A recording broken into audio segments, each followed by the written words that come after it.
everybody, welcome to the Wednesday Board Game Live at a special time.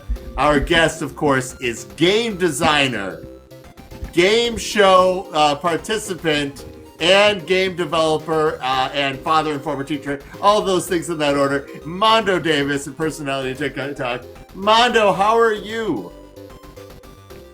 I'm doing great.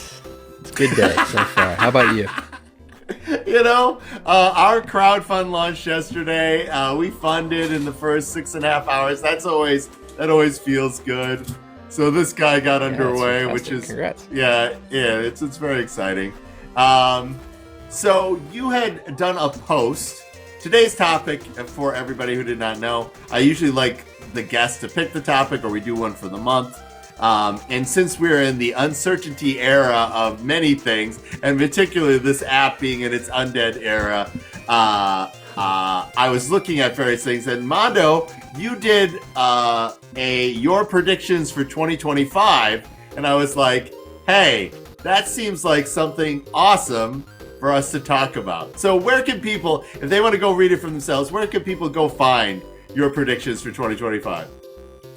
On my page I did a series of 2 videos that were what's in and what's out 2025. So if you find it, if you want to find it, it's on my page, on my site here on TikTok, also on Instagram, but we don't have to talk about Instagram. No, we don't. We don't have. We never have to talk about them. We never. All right. So how long have you been at the op now? Yeah, so I started working as a full-time board game developer for the op in April of last year, so I'm coming up on a full year, which is crazy. Thanks. I just did my 1-year performance review, which was a new thing for me, which was great. You didn't do that as a teacher? Like, that didn't happen? Well, I mean, for the op, and it was very different as a teacher. This was like actually somebody sitting down and like telling me I'm doing a good job, which was nice, versus like getting an email with some administrators, at their afterthought entries to whatever, checking their boxes. But yeah. So what have been your biggest surprises after a year in the industry? Like, what met your expectations? What exceeded your expectation? What wasn't even in your radar? Yeah, I don't know. I mean, I think so. I've been an independent designer since 2015, so I've been around enough of the industry and worked with publishers enough to not really be surprised by much. Like, I kind of had seen what was going on my side, on the publisher side of things, but I have very much I think I've been surprised at how much I still enjoy doing all this. Because that's kind of a thing that people talk about, is like when in any industry, any hobby, if you spend all your time doing a specific hobby that you love and then you go into it full time, like, it just changes and feels very different. And it obviously, like, there are things about it that are very different, but I still feel like kind of bummed when I have to quit working at the end of the day, or like kind of disappointed when I wake up on Saturday morning and can't go to work, like, because I just love it, that's I love amazing. Oh my God, that's my happy moment for the day, Mondo. That is fantastic. So, I mean, there's plenty about it that's not exciting. I mean, it's a lot of like rules editing and going over the same document 100 times. My kids are having a fit upstairs. Do you need to go check on them? I could. No, my wife's up there. They're fine. They're okay. They're not murdering each other yet. My 2-year-old only slept about 5 hours last night, so she's probably a mess, which I will go help once we sign off here. But yeah, I mean, it's not perfect. It's not like, but I think it's as aligned with kind of what I love to do, what I'm passionate about, as any job I've ever had. So that is fantastic. I love that so much. I've been doing Fight in a Box now full time for since 2013, and I think the thing that has changed for me is my idea of fun and relaxing has sort of warped. I love what I do. I love making games. I love teaching games, all that. But like, what has expanded out to be fun and relaxing is very surprising for people. Like, what do you go do for fun? I help people with their resume and I clean my house. Because I spend, whatever, 8 hours a day, like formulating like stories and what is fun for other people. So to use a different part of my brain, yeah, but I know the feeling of, hey, do we have to stop working now? Or can we Yeah. just keep on? Do I have to go do this other? Because I'd rather do this. Yeah. Oh, No, for sure. that is fantastic. But So David in the stream had asked, what is the hardest part about being a developer? mm, I mean, I think that the biggest challenge of it is just the minutia. Because as a designer, I always designed with the understanding that a publisher is going to come behind me and like button everything up to the point that it needed to be buttoned up for publication. And Whereas now now you're that's the my job buttoner. is right, right. So we have to like really really dive into the weeds of the structure and wording of absolutely everything. We have to count for edge cases. We have to like identify all sorts of pain points, and it's just like this really really long process of revision and revision and revision that I didn't really have to engage with much. So that's the part of the job that takes up probably the most of my time. And yeah, probably the most of my time, but is definitely like not the most fun part, I would say. I mean, I still, at the end of the day, enjoy it, and I don't dislike that part of the job, but it is the hardest part to answer the question. Yeah. And it is also fundamentally shifted from what designers need to do. If someone wants to be an independent designer as a career, it is your job to capture as many gold ideas as possible, and you want to move on to the next one. You do not want to spend your time hammering out the minutia because Right. ultimately, like you and I both believe heavily in Adam from Wales. Like Adam from Wales is a great resource. He's got a great thing. Like, how do you make money in the game industry as a designer? You want to have as many of these ideas signed up with as many people as possible so that you're getting, X chunk of royalties. So it is, yeah. And then once you get X number of games out and then you're signing X number of games a year, you can slowly make that transition. It helps if you have a breakaway hit, but those are harder and harder to come by as things happen. For So sure. yeah, absolutely. Um, Hello, everybody. Welcome to the live. And my special guest today is Mondo Davis, and we are talking about the game industry in 2025. All right, Mondo, let's start talking over your points from your post. Like, what was your number one thing that you want to have on people's radar for 2025? Sorry. It's pauses for family. We're going to take this break while Mondo figures it out. If folks I'm have good. not Sorry. gone and done this, this is live now. And please, if you like the board game live, we could really use your help on the project. Okay, Mondo, we did the commercial. Got it. Sorry about that. Yeah, my I just had to let my family know I'm in a meeting. So, the question again, if you don't mind. The question again, you did two posts. What should people expect? Like, what is the first thing that you think should be on everybody's radar for 2025, and so that we can dissect that a little bit? Yeah, well, it's funny because it's on this side of publishing now. I see a ton of uh, submissions, right? A ton of new ideas coming in, and I think those are often tied to trends in the greater pop culture space. Right. So like right like the number of games that we've seen based on casino mechanics has been really high the last couple months, specifically with the success of the game Balatro.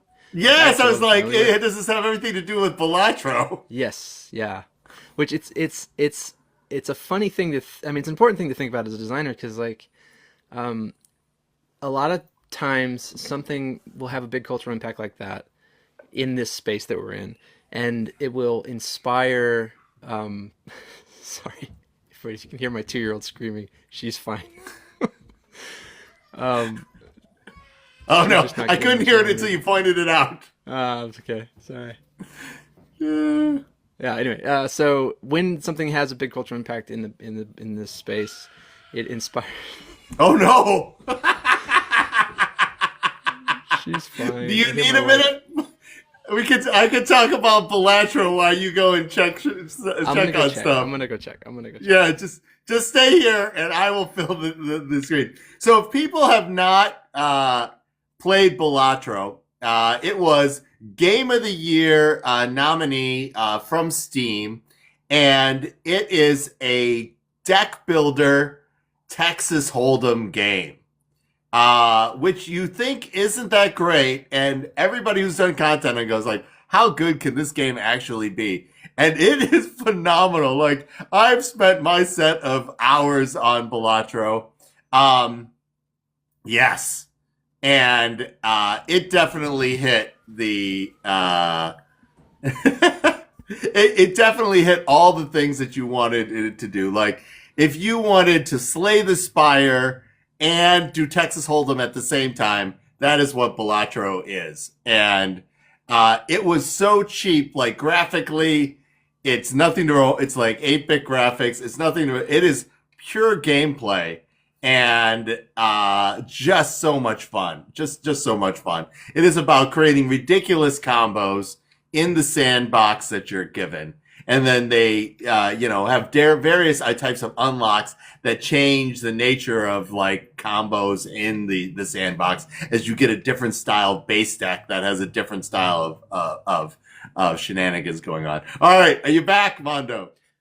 Uh, I am, although I'm not going to be able to stick around for the whole hour. Unfortunately, like I said, my No, it's all 2-year-old good. woke up a ton last night, so she's just a complete mess. So but to answer continue on that point, it's I think important as designers to understand that is a trend, because if you are designing something to these cultural trends, it's very easy for your game to get lost in the noise of everybody else that's doing it at the same time. So, like I said, we've seen probably half a dozen. I mean, in a span of 2 months, we saw about half a dozen submissions of essentially Balatro games, right? Games based on the Balatro design.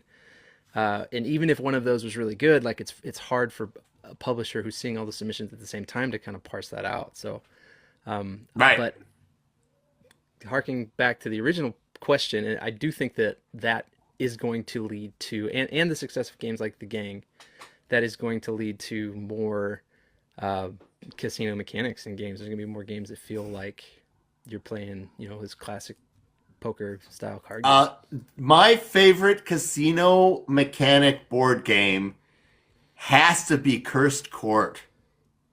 Cursed Okay. Court is fantastic. If you've not played Cursed Court by Atlas Games, it is fantastic. It is it is a little bit like poker meets Russian roulette, but as a strategy betting game. And Interesting. if you haven't got a chance to play that game, it is fantastic. It got all the critics' attention the year it came out, like, but people weren't ready for those casino style games, and I feel Yeah. like they might be now. Yeah. The Yeah. game is fantastic. Yeah. Well, I mean, I think it takes one to do well to generate space in the market that other people are, ready and excited to find out new ones. So I think that has It happened is. now, and What makes, like, before the crew and before Scout, people were really, really, really resistant to trick taking games being like legitimate, like gamery games. And both of those games changed general public perception around that whole mechanism and the separation between like card games and board gaming had a real line. Now that all got blown away with that particular thing, and I think Balatro is doing that again with Texas Hold'em from all the rest of gaming. And so, yeah, it's very, very, very, very interesting. So you got to see a lot of that, but also as a developer, you've got to see, will people still be interested in this 16 months from now? right? Right. Yeah. Yeah. Absolutely. Well, that's such an important point because not only will this be interested in it, but will they be interested enough for a game to be in a very crowded market of that type, right? Like trick taking is a perfect example. Like there are a lot of people that are still interested in trick taking after last year, absolutely. But there's also 1,000 trick taking games that came out last year because of how popular it was that were in a linear response to the success of the crew. So even yeah, like it's something that you have to really have to parse that out and think through like what it's going to look like. And I think trick taking is a fantastic example of that. Because now, like when I see a trick taking submission, I kind of like I click through it pretty quickly because it's like I don't want to make a trick taking game. I don't want to recommend that we make a trick taking game just because there's so many of them. And even if this is fantastic, even if this is the best one out there, the likelihood that it's going to shine and it's going to get enough, attention that it needs to be successful is like Yeah, let's talk unrealistic. about that a little bit. Um, and I know this is something that also Adam from Wales also covers. Like, unique isn't good Mm, necessarily.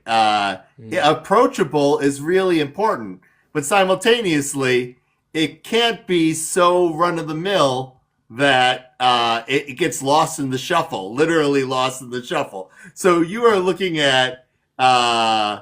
uh, you are looking at like two opposite things, like blends in with the pack versus not approachable because it's too unique, too unique, and so you are going back and forth with that, with figuring out what's the next thing, and the op like produces a lot of kinds of games. It is not like leader games does a very specific game, right? Even my type of games, they're all over the place, but they do have sort of a common madness to them. Where big companies or bigger companies, they can mm. have very different mechanics and audiences on the stuff that they've got, right? Yeah. Yeah, yeah. I mean, I think that's true. Yeah, but yeah, I mean, How like yeah, if I you mean, don't I mind think me Jeff Engelstein asking? talked about.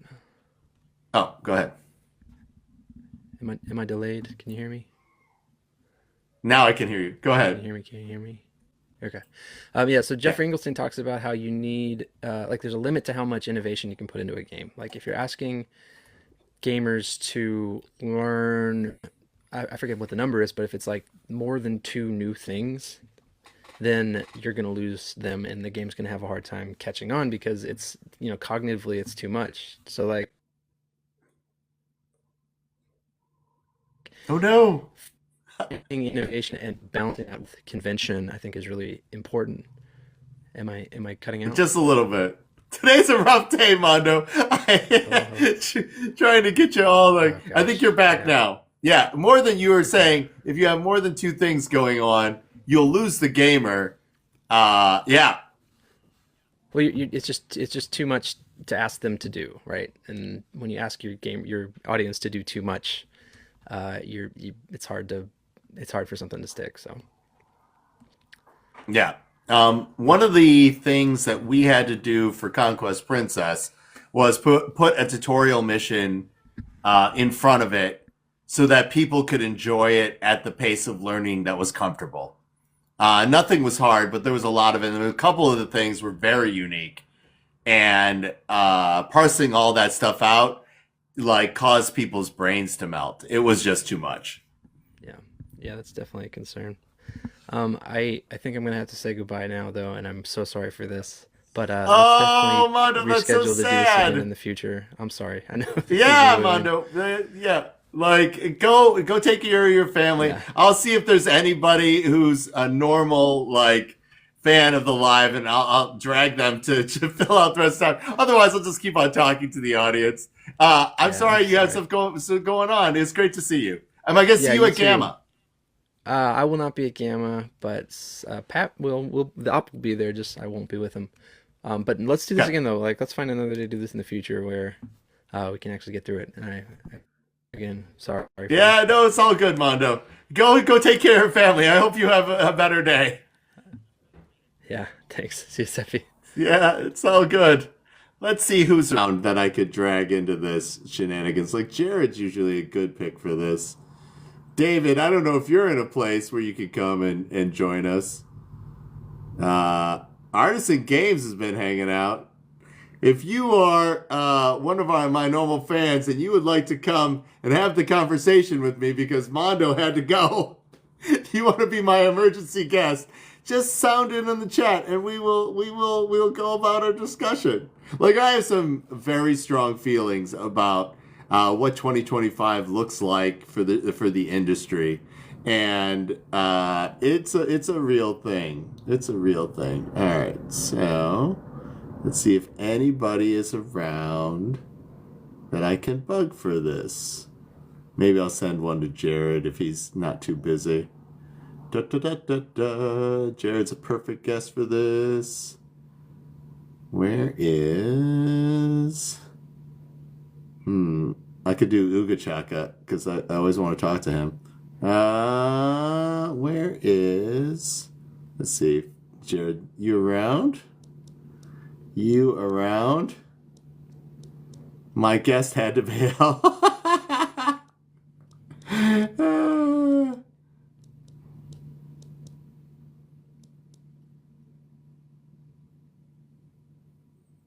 Okay, I said that. So, today's topic still is the game industry in 2025. My guest, unfortunately, had to leave very early. And so, I really wanted to talk about sort of the nature of game media changing. Let's see if Jared's got time to join me. Usually he's... Oh my God, I love this man so much. Jared, are you going to rescue my live? I'm here to rescue you.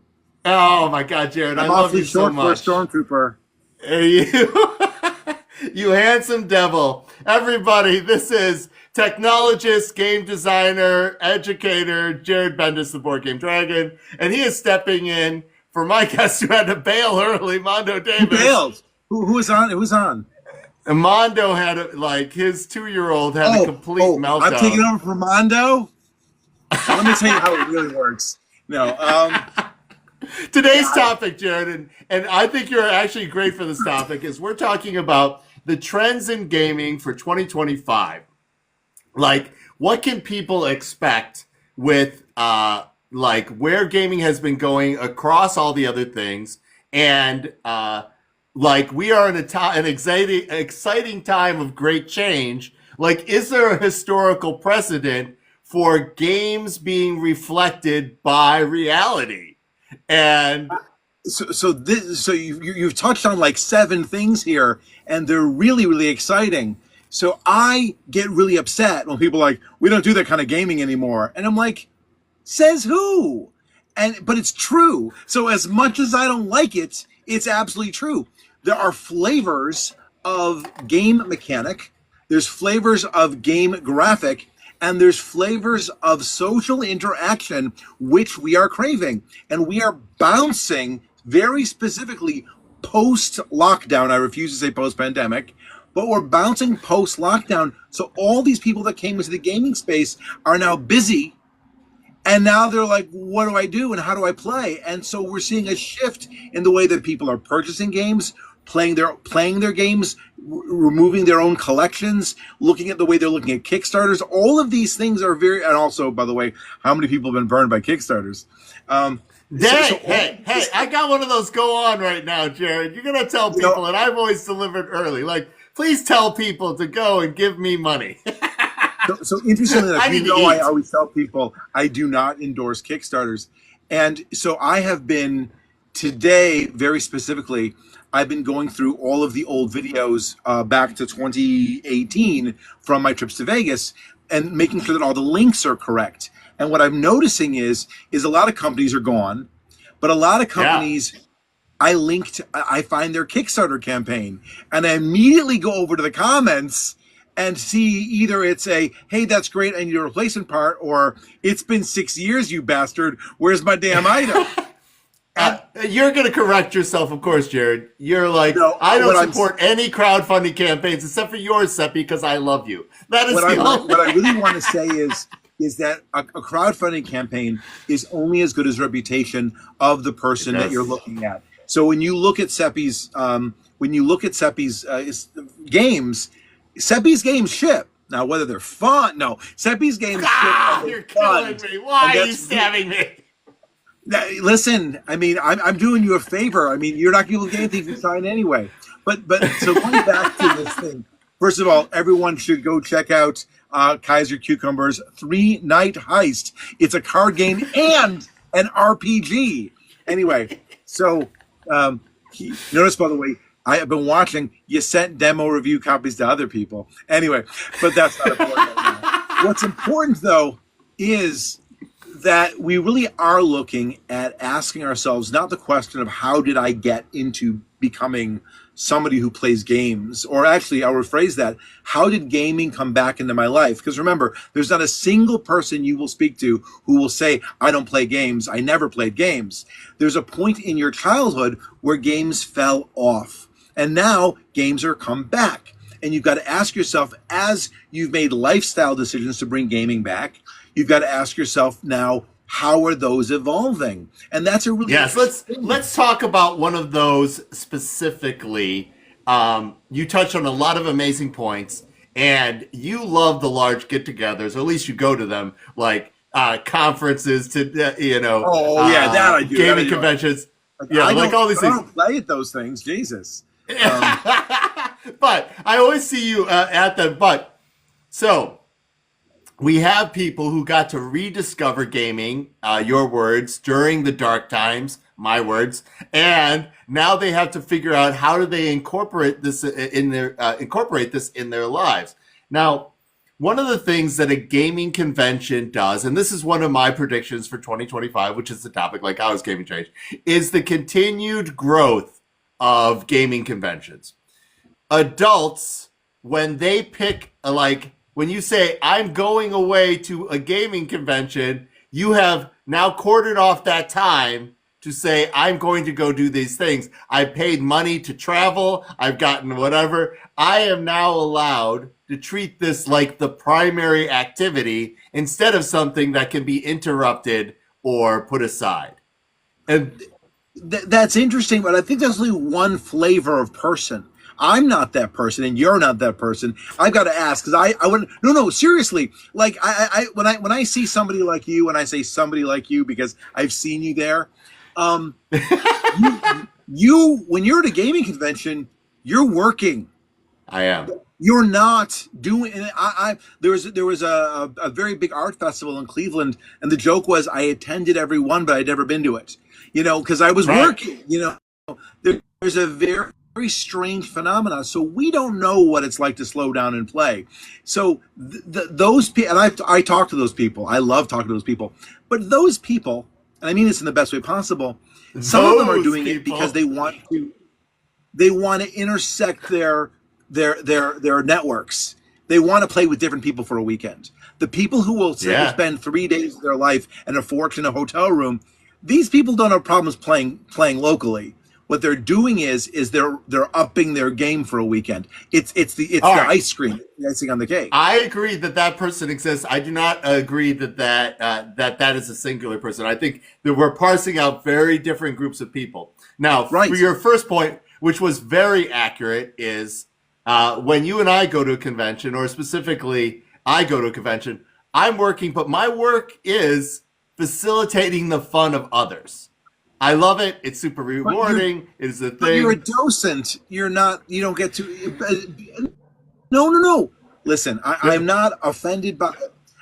You and I both know from a design perspective that a designer and a player are two different things. Now, if you can be both, that's wonderful. But the person who wrote the whodunit knows who done it. It's a different experience to author than to read.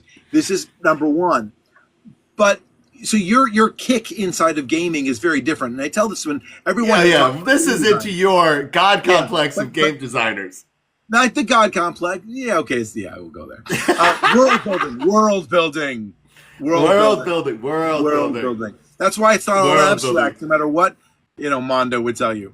But because had to get that in there anyway. So, but going back to Mondo, you're looking very handsome and wise today, by the way.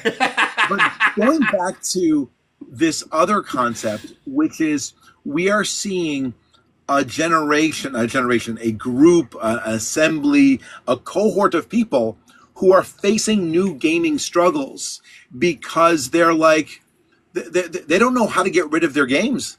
Like I don't play. Curating your collection is a very modern problem, and it is very much on point for 2025. We are going to see people who've had to curate their space and their collection for the first time. Like, what do you mean I can't just buy board games unlimitedly? Like, they never ran into their outer limit. You understand your outer limit when you have to move. Like, moving will force people to realize that there's a physical limit to what they can do. Monopoly, that Hasbro is putting out square Monopolies now, specifically to put on the couch shelves. That's hysterical. That's it. We realize this is the shape of board gaming. It's IKEA. They want to occupy the same space. They're like, we want. It's a very funny thing, but also when you think about also this other idea of the exhausted game. Remember, we're also dealing with things like the Gloomhaven generation, right? What do you do with your Gloomhaven, this very expensive box that you spent a year and a half playing or didn't play, but you're done with it, and it has no street value. And all of a sudden you're faced with the fact that it was a disposable. Now, I don't do disposable games. You don't do disposable games. You do it Epic games, though. Some of your games are big. Conquest Princess. And it's not backwards. Or is it? Isn't it? No, it is. The screen's backwards. You print the box backwards, for God's sake. Anyway, but the point is that part of this is, how do people feel when they downsize one game will make them feel weird about purchasing their next game. It'll make them feel weird about what kind of games they're playing. It's going to make them feel weird about who they bring into the game. Because that's the other thing, is that if you are here and you're trying to bring people in, it's that imbalance that you're going to be running into, where we're seeing mature people bringing people into the gaming fold as well, which means, what games are they going to play? Are they going to be nice or bastards? Are they going to be? There's a huge evolution in. Let's talk about that. I think that's such a good point. I want to make sure that I got your understanding in a way that that I'm able to re-articulate it, but also to add this little bit of spice to that. Okay. People go on an emotional journey with the game if it's good, or people go on an emotional journey with the purchase, even if they don't go on the emotional journey with the game. And gaming is about learning a set of skills that allow you to appreciate another set of games, or at least migrates you to another set of games after you feel like you've completely I've done all I can in that area. I would like to go on to someplace other. And so when people look at something that brought them great joy, that now doesn't give them that same spark, they have to evolve to understand that something could have been good, but not as good for them now. But it's even worse than that. Because it's even better. Let's say it's even better than that. So I would joke, for years there were two books on my shelf that every time I went to get rid of my bookshelves, I would go, I can't get rid of these books. But the truth is, I'm never going to read Schindler's List or The Band Played On again. But and taking them to half-price books isn't burning them. Right. And that's a weird thing for people. But now, outside of books, people's music is digital. People's movies are digital.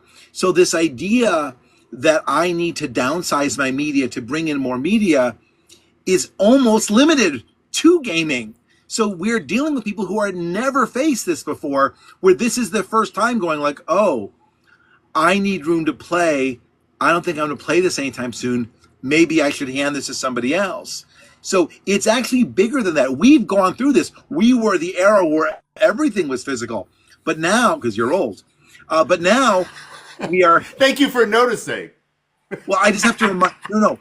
Everybody who's watching, Seppi's like 120 years old. But because you can't tell, it's our job to remind everybody Seppi's old. He doesn't look it. He's old. I'm old. Somebody He's asked feeling me. Somebody asked me, like, how long have you been doing game design? And I had to say, since 1979. And they were like, what? Like, yeah. Like, I started designing games in 1970. I was a kid, but I was still designing games in 1979. Yes. The other thing that people had asked me, and you've seen me do this, Jared, and I loved you for noticing this.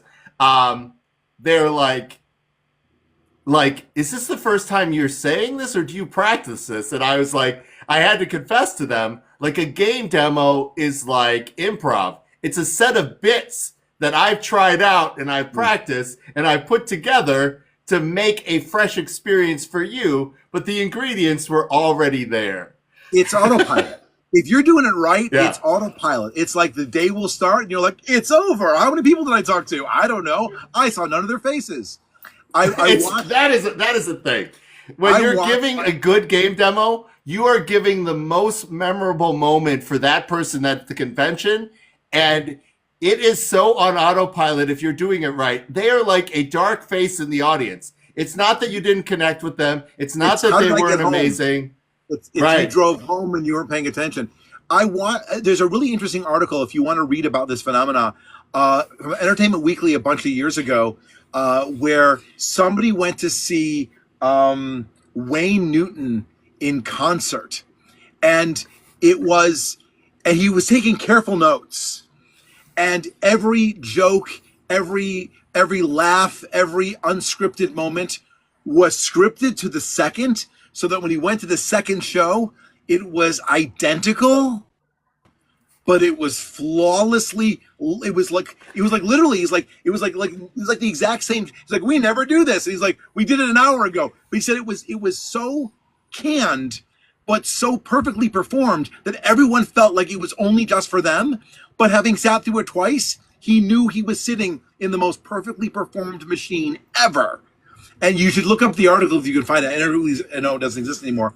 But although on a similar note, when I saw Simon and Garfunkel in concert, to show you how old I am, it was one of the reunion tours, and I have the recording of it. And the recording of it, they play "Leaves That Are Green," and Paul Simon goes, we haven't sung this song in concert since 1967.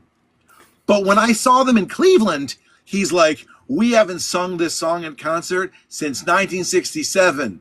Well, and last night. And that well and last night is like, let's just derail this idea that you're just, I don't even know where I'm at. Anyway.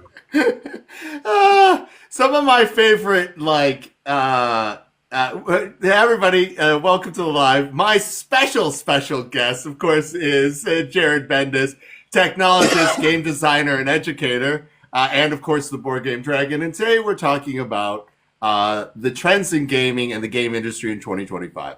We, of course, got off-railed into the experiences of events and how events will grow this year. That's one of my predictions. But one of the key points that my original guest, Mondo Davis, was making was the effect of Balatro on game submissions for this year. Like, before the crew, trick-taking was not for gamers. There was like a hard line between card gamers and gamers. And then there's another hard line between gamblers and gamers. And now with Balatro, that line has fallen down again. And so, like, people repositioning interesting things into gaming, and we're going to see a lot more of that. Since the beginning. Right. Like, I just discovered this new thing called bluffing. I discovered this new thing called, called trick-taking. Matter of fact, the entire evolution of our decks of playing cards are based on this. But no. Whist. Like, the history of Whist, the idea that bridge, like competitive bridge, and like what people consider to be like good in games versus bad in games. Like, we are shifting to an era where people's expectation with technology is, I should be able to pick it up and it should naturally do what I expect it to do. I should be able to intuit it to do this thing. And that is carried also over into games. But Like, but yeah. but that also reflects on the way that we as a society talk about our entertainment value. So as a society, and there's, we don't talk about this too much about what experience design looks like while we talk about game design. But there are times where we talk about gaming is about winning and losing, but play is just about play, and structured gaming is about a form of structured play. But also our entertainment can be passive, where we just sit back and watch it happen, and even our gaming can be passive, where we have games that are more luck than skill, and some people actually enjoy that shit. And I was talking to a friend of mine who's a I was talking to a friend of mine who designed slot machines, and we were talking about the design of slot machines, the philosophy of slot machine design. And I was telling him about something that I had this really good idea, and he's like, "You don't understand. Slot machine people are really good at this one thing." I go, "What's that?" He goes, "Pressing the fucking button." And they are so good at it. If you make them do anything else, and then you're like, "Oh yeah, that's right. That's what they want to do. They want to press the button to be entertained." And there are games out there that we would look at and go, "That's the most boring thing ever." And people go, "Oh my God, I love that game." And you're like, because that's what entertains you, and that's okay. All right, that's okay. But as game designers, we want to give people a place to grow into if they want to, right? So, for example, should we bring Mondo back to us? I think he's repaired his life. No. Hi, my name's Mondo Davis, and no. I mean, by the way, before I lose this thought, I did want to say one thing though, because you said it twice, and I actually disagree. You're thinking that you do disagree, or you don't disagree? I'm disagreeing about something. You're saying that you think that we're going to see a larger growth in the way that people approach these gaming conventions. And having looked at the way that they're growing, I think we're going to be hitting the super numbers. I think we're going to be looking at the Comic-Con effect, where it's going to be impossible to play at them, where it's going to be impossible to go at them, where what we're going to see is going to grow one more year. The celebrities are going to attend. We're going to get pushed out, and we're going to have to start building something new because they've become too big and too overwhelming and just two throngs of people and no longer intimate and playable. I don't think I disagree with that. We are going to invite Mondo to argue with us, and we're going to talk about peak, like you're saying, we've hit peak gaming convention, and this year is the peak. I looked at Gamma. I looked at those videos from Gamma, and I was like, not from Gamma, from Gen Con, and I was like, I'm not going to that. Oh well, Gen Con is a perfect example. Like, gaming conventions grow to the size of the city now. Like, there's a reason Adepticon had to move from the burbs of Chicago to Milwaukee to have so much more space. And then can a city accommodate what it does to them? Like, you've been to Dragon Con, Mondo, right? I have actually never been an official attendee, but I've been to the parade and like walked around a ton. Yeah. It's like the whole city embraces it. They can't help it. It's insane. It's huge. So, we are talking about the evolution of gaming conventions this year, and Jared has a strong feeling that the diehards of the original convention are going to be pushed out because the experience is no longer intimate, which I think is probably fair. And that is going to cause a degradation. And I don't know if that's going to cause a critical failure. Like the PAX Unplugged audience. Did you go to PAX Unplugged this year, Mondo? Did I see you there? Yeah, I was there. Yeah, I think I saw you for a brief second. Right, yeah, real quick. I don't think it's going to be a critical failure. I just think that it changes the spirit of what you're describing in these things. The same thing, I mean, anything that grows into a super mass all of a sudden becomes a very different sort of thing. We are in a world of, I always say that gaming conventions are supposed to be wayfinding, but in some ways they're a little bit gatekeeping.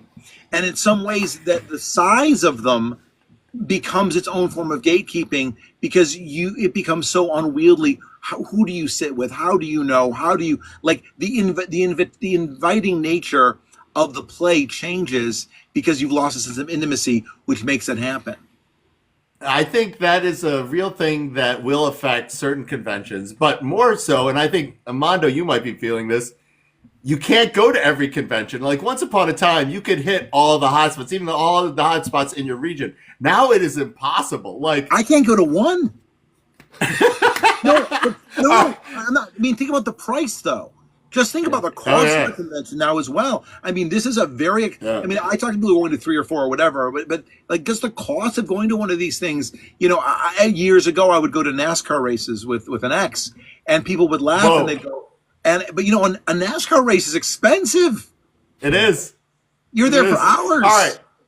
All right. Since we got Mondo back, Mondo, what was one of your next predictions that we had for your changes in gaming for 2025? Well, one of them is actually very relevant to what y'all are talking about, is the rise of smaller conventions. See, I think that I agree with what you're saying, Jared, absolutely. And I also think that with kind of the oversaturated nature of these big conventions, like they turn into trade shows. They turn into like industry-driven product announcement events, right? But because gaming is growing so much, there are going to be, and there are so many smaller conventions that are still like are what those conventions used to be, that I think that you can have like that experience isn't lost, right? Like that's not something that we'll never get back to. It's just that instead of going to Gen Con, you go to the one that's 1,000 people in your local area, and they're labeled as such. They're like, go to this, it's a relaxicon. Yeah. Go to this, it's a retreat. Like the board gaming retreat. Yeah. Go to this and meet people that you'll be able to see the next weekend because they live there too. Absolutely. Right? Like it shouldn't be that we're all in mass. I mean, we live in a world where it's easy to. The only place for me to buy Kaiser Cucumber's 3-night heist should not be at the event. Right. I should be informed about it, but it shouldn't be a shopping trip for me. It should be a place to play, but not necessarily to shop. And it's really turned into this mobile mall. Each of these conventions turned to a mobile mall. Like we said Relaxicon, we said retreat. There is the shopping convention. I know, like Adepticon in particular, people save up like literally thousands of dollars to go and spend. The average attendee in 2022 at Adepticon spent $850 at the convention. And that was just for one copy of Conquest Princess. What did we say about the truth, Jared? Nobody wants to hear. That was for 5 copies of Conquest Princess. Anyway. The shopping is real. The shopping is real. And that's also why they go. But we saw at Gen Con, Mondo, I'm sure you got to experience this, and this was particularly rough for like Curvin-sized people. Like these people with Curvin-sized backpacks are plowing into each other. Yeah, true. Though interestingly enough, last weekend in Cleveland they had the Proto Spiel, and I'm friends with the guy who was organizing it, and he forgot to tell me. I was thinking of going, but one of my friends went, and she's like, I walked in like 5 hours into play, and it was just people playing, and I'm like, it was just people playing, and I go, how was it? She goes, it was intense. People were playing, and I'm like, oh, that sounds really like a way different type of experience, and all those people probably. I like the idea of a networking event. Where the cons become a great way of meeting people that are in your city and then making new friends that you'll be able to see. And again, not just connecting people from cross country. Yeah, no, I think for me, that's the Protospiel has that feeling. Yeah, well, in the decentralization of the convention experience, I think is great. Like, I think that it's awesome that I can go to Proto ATL for playtesting, for pitches, for like all the design stuff. I can go to Tantrum Con or Dice and Diversions here in Atlanta for I have like no agenda. All I'm here to do is to play games. I'll do that all weekend. I'll get to do it, and then I'll go to the Gammas and the Gen Cons and the PAX Unplugs or whatever to do that like networking kind of big picture business type stuff. And I feel for people that attend something like Gen Con just to play new games, because I'm totally with you here. It's like it's not the best environment for that, right? Because it's so crowded and because you have such limited time and space. Like, I understand going to Gen Con as a professional in the industry that's, again, trying to either pitch games or sell games or network or whatever. But I just think that there's so many different ways to get like, there's different, you can kind of like parse out the different types of experiences that conventions offer, And go that's to a like the different Gen convention for Con. each one. And the Gen Con experience is you've got 10 minutes to impress me or I'm moving on, which is very different than its European equivalent, where Essen, everything is a full game demo. You sit down, if it has a table, you're sitting down and you're playing. Otherwise, the space is just walk up, give me the game, I'm buying it now. Like, it's a very, very different feel that has sort of evolved from our expectations and will continue to evolve in 2025. All right, so we talked about increasing small conventions, Mondo. We talked about trends in gaming inspired by things that had happened. What? Oh, I lost it right before I asked the question. Are you going? Are you gonna motorize? You got a little more time. Can you hear me? No, I'm fine. Yeah. Okay. So, what is another thing on your list of like predictions for 2025?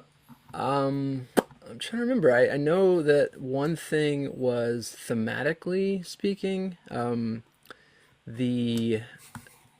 kind of generic big picture theming trends that have always been true of board games. I feel like we're going to see fewer and fewer of games that are about those, about space exploration and Vikings and things, and get into like more niche specific thematic kind of experiences. I mean, Conquest Princess is a great example.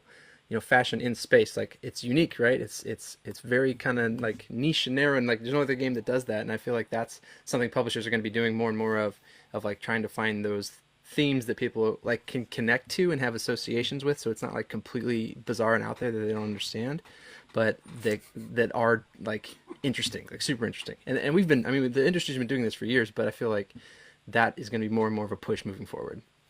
So I think it's interesting when you say that, because when I'm at Walmart or a Target, I'm looking at the shelves, not from a what are the publishers putting out, but what are the buyers putting on those shelves. And really what I'm fascinated by is how much of not just the same old crap, because I like a good classic, but how they're evolving the same old crap. And again, it's not that like, you know, oh my God, who is buying the copy of Target Monopoly? But I'm looking at like, you know, how they're trying to make games smaller, you know, you use the themes, lay them next to each other in a way where they're almost trying to lead you into Catan, you know, things like that, where I kind of look at like, how are they positioning themselves to try to, in the mainstreaming and stuff, not just my friendly neighborhood game store, which I go to all the time and remember that I have a $900 credit and I can buy whatever I want, but I don't know what to buy. But it does make you think. By the way, you will think about gaming differently if you, when you walked into the store, you knew you could buy anything, and then you walk out with nothing, and he's like, you know, you still have that credit. I'm like, shut up. But the point is to look at these things and go, you know, how are they onboarding? How are they presenting? How are they recycling? And then where are the handful of ones that they're putting out to us? And asking ourselves, not just what are the industry. And again, I'm not saying that Walmart's right, but Walmart's got the volume to cram the Doomlings down our throat to say, well, this is going to be a game because I've told you to buy it. That's a great question for you in your position. You could tell me if you're not comfortable talking about it, but what is the Op's most mass market game? Well, so the Op, we have three different hubs. We make party family games, we make co-branded games, and we make hobby games. So I work on the hobby side. We don't really, we're always trying to like bridge that gap, but our focus is not how do we succeed in the mass market. But the party family team and the co-brand team are, like, the co-brand team is the ones that is doing all of these licensed versions of Monopoly and stuff like that. So we have licensing deals with Hasbro to create Monopoly. So the easy answer to that question is Monopoly. Even though it's not our game, it's like the one that we're producing.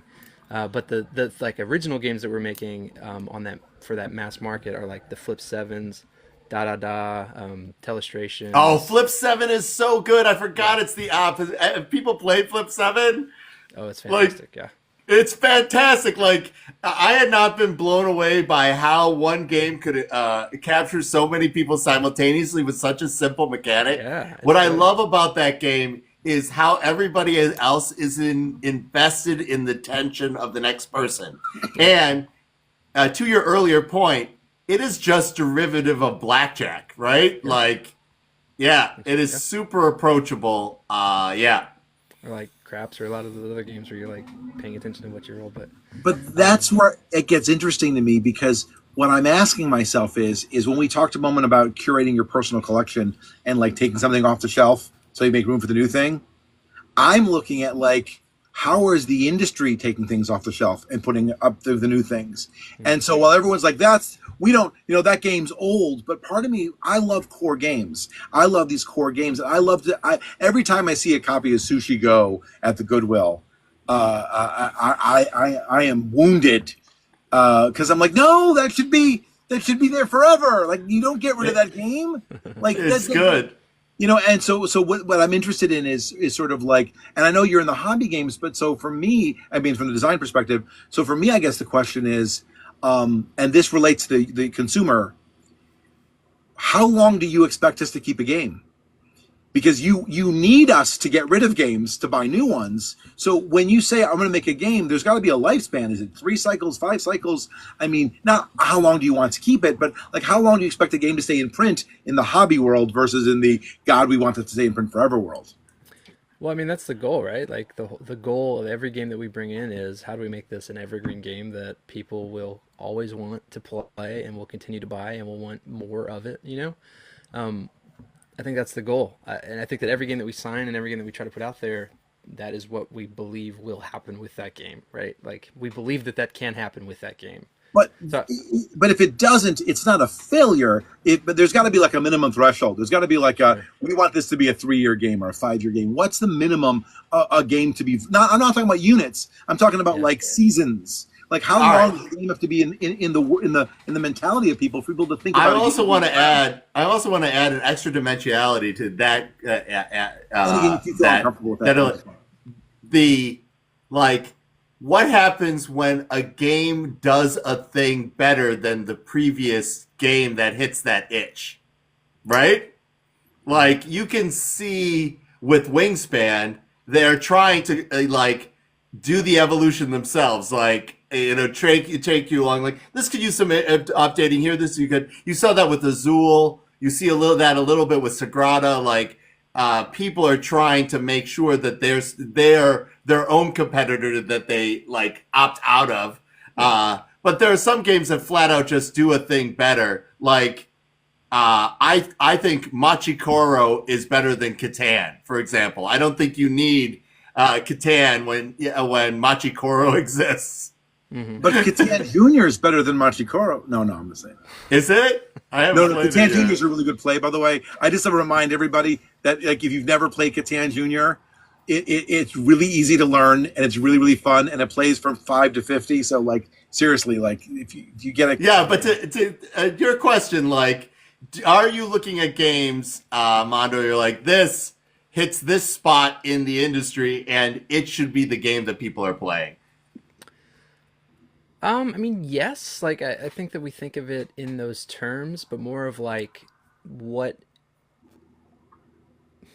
like we want to identify how it is the same as other things, right? Like we want to identify what we're going to be competing with, and the fewer things that we're competing with based on the overall presentation of the game and the gameplay mechanics and all that, the better. So I think that the goal is putting something out there that is unique, but then has that same blend of like accessibility and appeal and interest and table presence and all those things.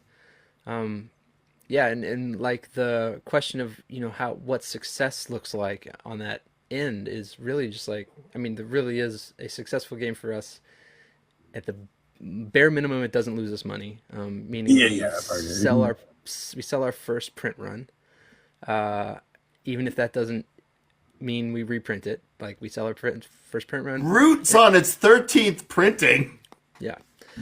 Like, Yeah, but so as somebody who owns a book publishing company, and we do no printing because we do everything on demand. 2 years from now, 3 years from now, someone's like, my book didn't do very well, and I'm like, but no one cares that it's new. Like, unless the book is timely, tell everyone you wrote a book. Don't tell them when. Just tell them you got a book. Like, right. no one's gonna look at the shelf and go, oh my god, that game's how old? Clue came out when? Like, if that game looks fun to play, then you should be able to keep pushing it. Now, again, I don't mean that from a marketing perspective, but I do mean it from a purchasing perspective. Like there's no reason why we can't go, oh, I'm sorry, but Kaiser Cucumber's 3-Night Heist, that's so 5 years ago. It should be like, no, you never played it. It's new to you. It's great. These things shouldn't get dated, which is why I hate trivia games. Well, that is fair. You should hate trivia games unless like you're at a bar. But I like to talk about this particular question in and around Lords of Waterdeep versus Dune Imperium. Like Lords of Waterdeep and Dune Imperium have such similar DNA, and Imperium added this one quality to it that makes it like, you can find like, as far as like classic worker placement goes with the fantasy, like a fantasy twist, Lords of Waterdeep was the staple for like 2 decades. And like, when is it time to like reassess, like, hey, I'm going to go at this mechanic again? And as the person who's making those decisions, Mondo, have you hit something recently? You're like, obviously the Restoration Games people are doing that. They're taking old things like Fireball Island, the Dark Tower, and other stuff and putting them, like trying to modernize them. But is there anything like that you're choosing either for nostalgia reasons or you think it's just underused?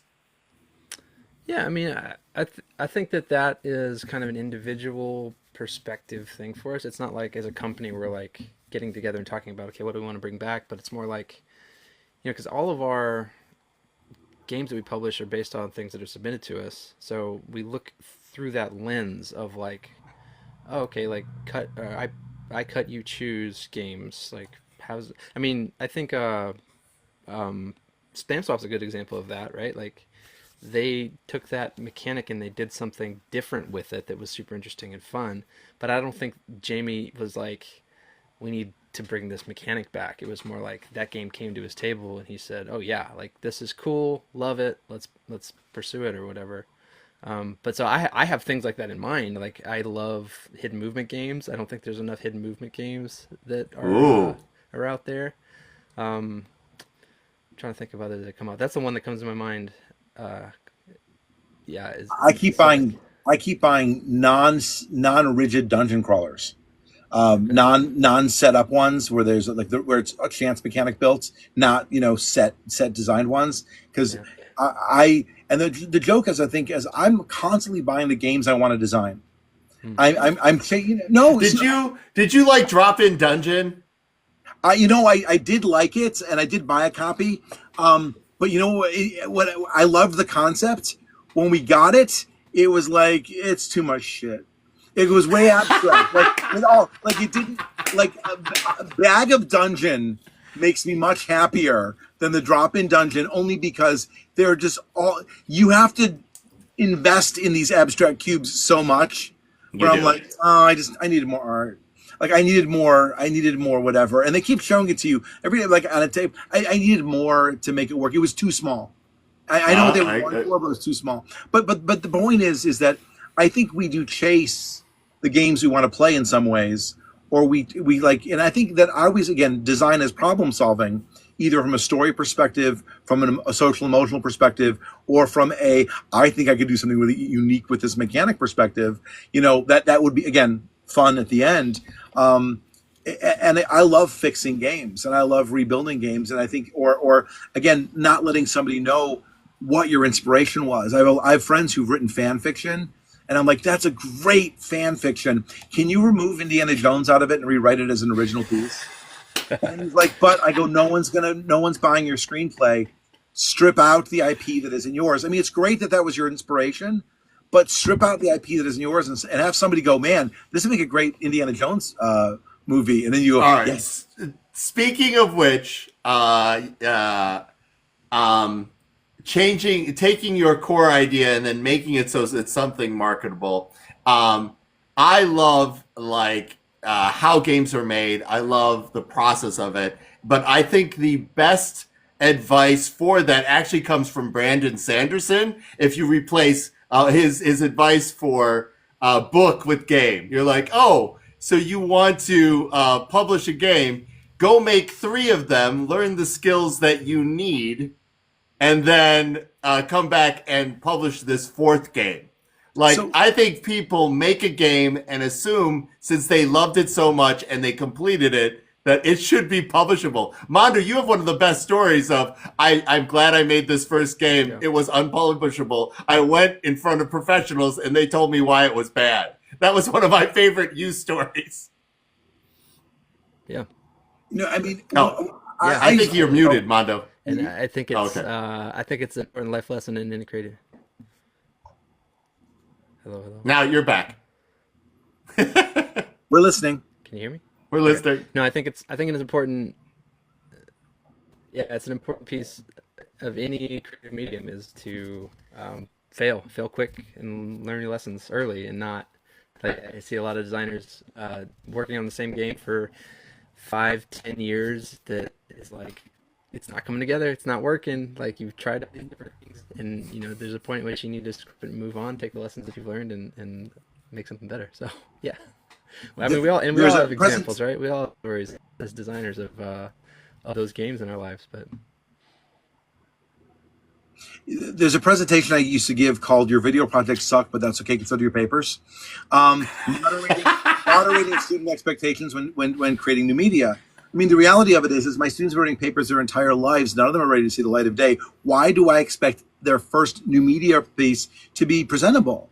And we have to start treating things as what are the thresholds of acceptability? I remind students that we must not confuse closure with quality. That the therapy of going through the process is great, but no one needs to see it. And one of my favorite things comes out of my Jewish upbringing, and it's the Book of Esther. No, well, you got to hear this. So the Book of Esther is the only book in the Old Testament that doesn't have the name of God written in it, and because of that, it's the one that everyone practices their calligraphy on. Because if you screw it up, you don't get in trouble. So everybody they get a big scroll of parchment. They go to the middle. They start learning their scribe. They get to the end. They go to the beginning and they work towards the middle again. So when people look at the book, they look at the beginning and the end. No one looks at the crappy middle. And so this idea of start in the middle. And the same thing goes with some TV shows have done this, where they film them out of order because they want, and they should throw them away. You should film the first 3 episodes and air the 4th and throw away and refilm those first 3, because you've got to get your rhythm. And I watched my students, they work on chapter 1 over and over, turn the fucking page, get to chapter 2, like do something. And if it's bad, say that was my learning experience and move along. Everyone assumes the first thing they do is going to be brilliant, which is not the way the world works. And making something bad doesn't mean it's a failure. Like, there are a lot more things that come about, like participating in the industry, going to conventions, making games, than just this got published, or like from the interactions to what you learn. And that is fantastic. You two have been great guests. Can I ask you one last question, though? Yeah, Mondo, you can ask either of us a question. Go ahead. I just want to throw this one last weird concept out before we go, and that is most of us have no timeline for the publishing of our current games. So if I were to ask you to put an order, Wingspan, Gloomhaven, and pick something else, and pick something else out, what order did they? What's it called? Terraforming Mars. Which order did they come out in? You might know, but the person that's sitting at the shelf doesn't. And so a lot of times when people are like, oh, I can't do that, it's already been done, the answer is, well, don't knock it off. But just because it's already been done doesn't mean that when you do what you're doing, it's not going to be better, or that theme has been used, so I can't use it. No. And I remind people this all the time. People aren't looking, they're looking for what's the best out there. I'm not telling you to steal. I'm not telling you to be underhanded. But if what you're going to produce is quality, you shouldn't be stifled by the fact that the market already has something out there, because at the end of the day, the market's looking for, is this good, not what order did it come out in. And as a designer, like, you can expect theme shifts, rethemes, and whatever. Like, sometimes you sign something based on the theme and mechanic isn't good, but you should expect some wiggle. And so, Kaiser like, Cucumber's getting got a fashion show coming out, right? Mondo, anything, like, where can people expect you next? We're in the wrap up. Where can people expect you next? What can they expect from you? What do you got going on in the next month or two? Yeah, just plugging along. I just found out today I might be going to Unpub in Baltimore. If you're gonna be there, you may see me. I've still got to get final confirmation on that, but otherwise I'll still be making videos on my channel. We've got some cool stuff coming out this year from the op, including T-Witches, which is our big Gen Con release, and another one called Fountains that's also going to release at Gen Con, that are really good, that we're really excited about. So I'll post more about that. So if you follow me, that's a good place to find it. But otherwise, yeah. It's fantastic. Jared, what about you? Just here doing what I'm doing right now. Actually, I'm pushing I'm going to be pushing a lot of old content out onto the YouTube, and by old content, I mean content you've never seen before. So if you haven't subscribed to my YouTube channel, I'm going to be posting probably 7 years worth of Consumer Electronics Show clips from Instagram. That's hysterical. And it's a Your lot. relationship with that massage chair was a little spicy. I'm just saying, Wait, Jared. there is actually. There's years of me having a relationship. The fact that the massage chair people know who I am by name, Sounds bad. and they're like, "Hey, Jared, we've got a seat here for you." But there's multiple years of me in that massage chair, and there's actually footage of me bullying my way into getting massaged by an industrial robot. All right. Yeah, and just for the record, you say you do food stuff. They still do not come across on any of my feeds for you. Literally just posted 2 food videos earlier today. They never come across my food. All right. So for folks who don't know, I obviously have my own crowdfund going on right now. I've also taken a position with Floodgate. So if you are a content creator and want to do any of their new stuff coming up, you'll probably be talking to me. And so make sure that I have your contact information, especially if you're going to Gamma coming up and so forth. I got to eat, Jared. I got to eat. And Ben's great and so forth. But, okay, any last thoughts? Mondo Davis. No. Thanks for having me on. It's been fun chatting. Sorry we had the little hiccup there, but it's always fun. No, you're amazing. I always like time for you. It's a weird, I met you at PAX Unplugged at that little indie board game bar, and I was like, hey, I'm like, this guy's great. And you're like, Seffi's a lot. He is really friendly. You're projecting. Oh, you absolutely know that that's true. I didn't say Jared, that. what are your I never final said thoughts that. on this topic? I just think it's really nice that we're able to talk about the community as it keeps building and growing, and seeing this cycle back and forth, and that the op should know my address to send me samples. No, but it is actually game show up in the mail. I'm a dead man. But no, it is an interesting thing right now. I've only picked up I think I've only picked up 3 games this year. Whoa, that's good. Yeah. It's the board game Dragon. That's excellent. One of them was right. the Everdell Duo, though, so that's, All right, so if you like more of this kind of discussion, tonight I will be on the Board Game Rundown talking about the changes in board game media in 2025 with those crazy lunatics. Tomorrow I'm on Hyperspace Heroes talking about the economy of Star Wars. That's fun. I got a lot of stuff going on. And if folks did not know, for our crowdfund and because of the state of the world, we are not investing money in ad spend this year. We are just going to other people's projects during Zine Quest and just giving them money. Like John did terrible games next Zine Quest thing. I'm just gonna pledge his stuff, and I'm like, instead of this going to whoever, I'm gonna have it go to somebody. At least I'll get a game out of it. But all right, may the tariffs be ever in your favor. Yes, but otherwise, everybody remember, joy is a protest. This has been the Board Game Dragon and Mondo Davis, and thank you all. And remember to stay safe and have fun. Bye, everybody. Bye. Thanks, Evan. Good to see you, Mondo.